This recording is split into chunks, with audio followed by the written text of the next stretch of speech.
The Bold and the Beautiful Secrets, Scandals, and A Courtroom Inferno. The night that changes everything. What began as a whisper behind closed doors is now a wildfire threatening to consume everyone in its path. The night that was meant to be forgotten, night buried under silence, shame, and confusion has resurfaced, this time with more force than anyone imagined. A single lab result, falling into the wrong hands, is the spark. From that point forward, the carefully guarded lie crumbles. What follows is a revelation so volatile, so public, it promises to scar everyone connected to it. Families will fracture, reputations will collapse, and justice, whatever that means, will demand a brutal reckoning.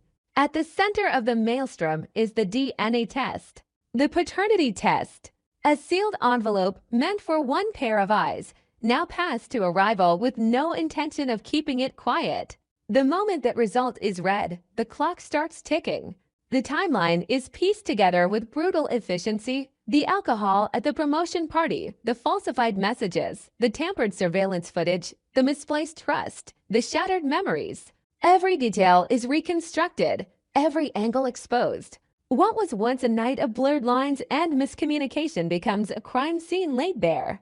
Someone had been playing God with other people's lives. Someone sent messages from a stolen phone. Someone ensured the security camera in the hallway was conveniently disabled. Someone planted a witness to corroborate a lie. And someone drunk, vulnerable, misled was led into a room under false pretenses, only to wake up in the aftermath of something they never consented to. The damage is no longer just emotional. It's legal. And it's explosive. The Forrester and Spencer families, once distant by choice, are now linked by scandal. Lines are drawn. Allegiances shift. What began as a private trauma becomes a public trial. And when word spreads that a court hearing is scheduled, a full, televised, open court proceeding, temperature in Los Angeles rises to boiling. Every tabloid, every gossip site, every media outlet latches onto the story. Headlines scream betrayal.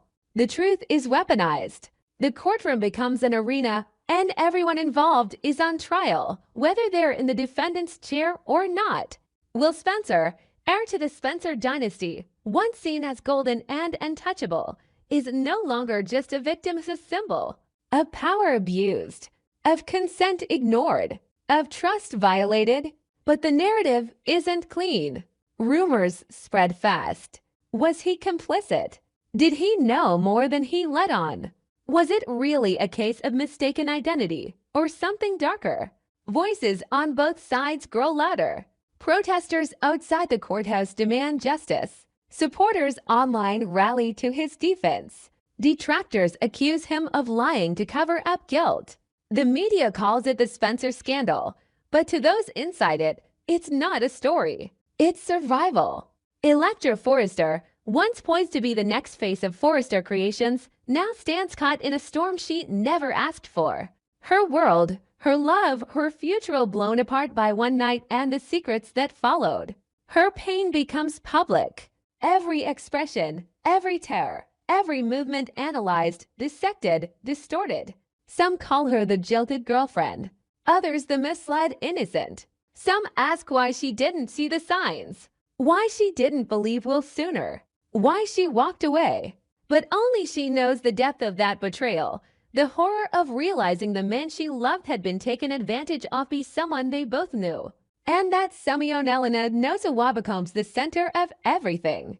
The accused, the enigma, the woman who wore a mask and entered Will's room. The woman who disappeared, then returned pregnant, claiming she wants to build a future with him. Her version of the night differs. She says she never meant harm, that she believed Will wanted it, that she loved him. But the facts speak louder than her pleas, the deception, the manipulation, the lies. And when the court documents include not just the paternity result, but the string of deleted texts, the recovered security footage, and a sworn statement from a witness who admits to being bribed, Luna's defense begins to collapse. Still, Luna refuses to back down. Her attorney claims entrapment, emotional distress, a mental breakdown triggered by medication. But the court is not sympathetic. Especially not when Sheila Carter's name is pulled into the mess. Yes, Hyla, the shadow behind the curtain, the puppet master who may have orchestrated more than anyone realized. She's been unusually quiet since the scandal broke, but Deke Sharp, fueled by guilt and anger, finally speaks up. He testifies that Luna stayed with him, terrified and panicked, after the night in question, that she confided in him, that she feared what she had done, and that she mentioned Sheila knew everything from the beginning. Deacon, seated silently in the courtroom, looks at his wife and knows in that instant she's not innocent. She's never been. And now the mask is off. As the trial intensifies, so does the fallout. The Forrester family, led by Ridge and Steffi, goes into lockdown mode. Every lawyer on retainer is called. Press statements are drafted. Fashion lines are paused. Ridge wants damage control. Steffi wants revenge. Brooke wants to protect Hope, who's barely holding it together watching the man she once loved be dragged through court. Hope had moved on or tried to. But watching will unravel. Watching Elektra's pain, watching Luna sit in that courtroom with a baby bump and a vacant stare, everything Hope believed about right and wrong is being tested. Bill Spencer, meanwhile, is out for blood. He wants Luna destroyed. He wants Sheila locked up. He wants everyone who touched his son's life in this way to pay. Katie Logan, too, is more ferocious than ever. She sits in the front row of every hearing, her eyes locked on the judge, on Luna, on every juror. Her voice in the press is unwavering. No one gets to steal our son's life. And in the eye of this storm is the child. Unborn. Innocent. Is Will ready to be a father to a child conceived under such circumstances? Will the court even allow Luna to retain custody? Does she even have the right? And what if Luna flees again with then? The final days of the trial bring chaos. Luna breaks down under cross-examination. She admits to the mask, admits to entering the room, but insists she believed Will wanted her there. The prosecution dismantles her claim, showing timestamp texts, Will's blood alcohol content, and expert testimony on consent. The judge listens. The jury watches. The world holds its breath. Then, finally, the verdict. Guilty not of premeditated assault, but of criminal misrepresentation and unlawful entry with malicious intent. Luna faces sentencing. The court recommends psychological evaluation. The custody of the child will be reviewed upon birth, and civil suits are likely to follow. Outside the courthouse, Will walks alone. No cheers, no cameras, just silence. He's not a hero. He's not whole. He's a man who lived through a nightmare, watched it be televised, dissected, and voted on by strangers. Elektra approaches him. No words are spoken, just a nod. A shared, broken moment between two people who lost something that night. Maybe not love, but certainly innocence. Luna is escorted out in cuffs, her eyes empty. Behind her, Sheila vanishes into the crowd, her smile gone. She's lost control. For now. And somewhere in the shadows, the whispers begin again. About who really planted the messages. About the other footage that never surfaced. About whether this story is truly over or just beginning. Because in The Bold and the Beautiful, no secret stays buried forever. And justice always comes at a cost. The Bold and the Beautiful spoilers for Wednesday, September 24th. Deacon faces a family bombshell. Will breaks down. Luna clings to hope. And Deke exposes the truth. Wednesday's episode of The Bold and the Beautiful delivers one of the most emotionally charged and shocking hours in recent memory, pulling multiple characters into a vortex of betrayal, obsession, and long-buried secrets. From Elektra's breakdown to Luna's defiance, from Bill and Katie's righteous fury to Deacon's jaw-dropping revelation, every scene is loaded with consequence, and no one walks away untouched. At the center of it all is Will Spencer, who finds himself scrambling to contain the fallout from a revelation that was never supposed to surface. After his promotion party spiraled into chaos, he's been doing everything possible to shield Elektra Forrester from the awful truth, but the truth has claws, and they're already sinking in. Electra, devastated and furious, confronts Will about the woman he allegedly cheated with. Her voice trembles with heartbreak, her hands clenched with rage. She demands answers, and she wants them now. Will, cornered, broken, and emotionally unraveling, finally tells her Luna Nozawa was the woman in his room that night. She wore a mask. He thought it was Electra. He didn't consent. He was drunk, disoriented, and manipulated. I never would have done it if I knew, he says. I was sure it was you, but Electra isn't ready to parse trauma from betrayal. All she knows is that Will slept with someone else right before their relationship was supposed to evolve into something serious. Her trust is obliterated. Her foundation is cracked beyond repair. What Will doesn't immediately reveal it, what may push things even further past the point of no return is Luna's pregnancy. It's unclear if he'll tell Electra this now or let the truth drop later, but the longer he waits, the worse it will be. Electra may be furious now, but learning that Luna is carrying Will's child could detonate any hope of reconciliation. She feels doubly betrayed by Will and by Luna. And while Will tries to manage the situation with tenderness and desperation, Luna is spinning in a completely different direction. She's not ashamed. She's not hiding. In fact, she's doubling down. Despite being told explicitly and aggressively by both Bill Spencer and Katie Logan that she has no future with their son, Luna is unshaken.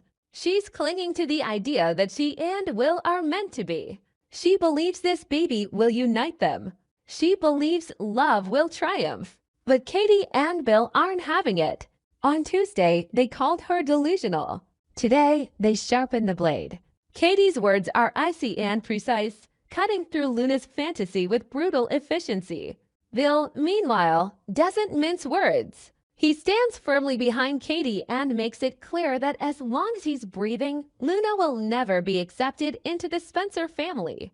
Not like this. Not after what she's done. She's not the victim. She's the destroyer. But Luna refuses to give up. She insists she didn't mean to hurt anyone. She claims love was always the motivation, never deceit. Yet her persistence only further enrages Katie and Bill. They see through it. They see manipulation dressed as innocence. Katie warns Luna that if she tries to force Will into marriage, it will backfire. You don't build a life on lies, she says. But Luna believes her pregnancy changes everything. She's determined to keep the baby. And she's determined to become Mrs. Will Spencer with or without the family's blessing. As this toxic triangle brews, a separate storm is unfolding at El Giardino, where Deke Sharp walks in with purpose. He's not just here for dinner. He's here to confront a man he shares blood with, Deacon Sharp. Their connection has long been hinted at, but today, it becomes undeniable. Deke isn't just some distant relative. He might be Deacon's son boy, once known as Little D, the child Deacon had with Becky Moore, now grown into a man carrying secrets that could upend everything. Their meeting starts tense. There's no small talk. Deke is here with a warning. After talking things over with Remy Price, he's made a decision. Deacon needs to know the truth. The whole truth. About Luna. About what really happened. About what's coming next. Deacon listens as Deke reveals the impossible. Luna Nozawa is alive. Not only alive, but she's been staying in Deke's apartment. Deacon's mind reels. He can't process it. Sheila, his wife, has been acting strangely for weeks. Now it makes sense. Her sudden interest in Luna, her secretive conversations, her refusal to talk about certain topics. All of it lines up. The bomb has dropped. Luna is alive. Sheila knows it, and she's been hiding it. But why?